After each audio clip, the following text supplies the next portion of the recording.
James Baldwin was a man who was all about interiority, and cinema is not a good medium for interiority. When you read a novel, everything is activated in a certain way. The author describes a line of dialogue, you hear it in your head. The author describes how something smells. Through synesthesia, you reflect how that smells in your head. If you're at a restaurant reading a novel, and it's a really good novel, you're engrossed, you stop smelling the restaurant in front of you, every sense is targeted within. And this is just words on a page, and yet I think this is the most visceral art form we have. It draws everything from you.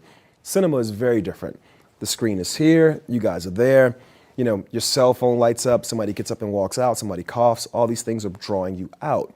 And so the idea for me was, how do I take this book, which is very simple, the story of it, but the power is in the evocative nature of the interior voice. How do I reflect that in sounds and images? So there's certain simple ways we did that. For one, the dialogue in any film comes from the front channel. And in this film, the dialogue comes from the front channel as well. However, the voiceover comes from every speaker in the room. So the voiceover is in 7.1, you know, but the dialogue, of course, is always in mono or stereo.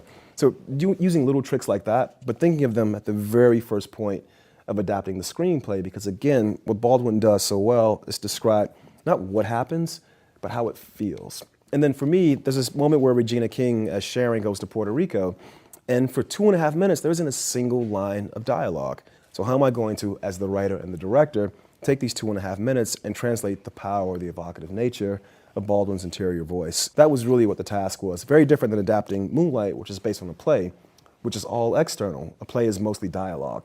You know, I think a novel is all about the interiority of the characters.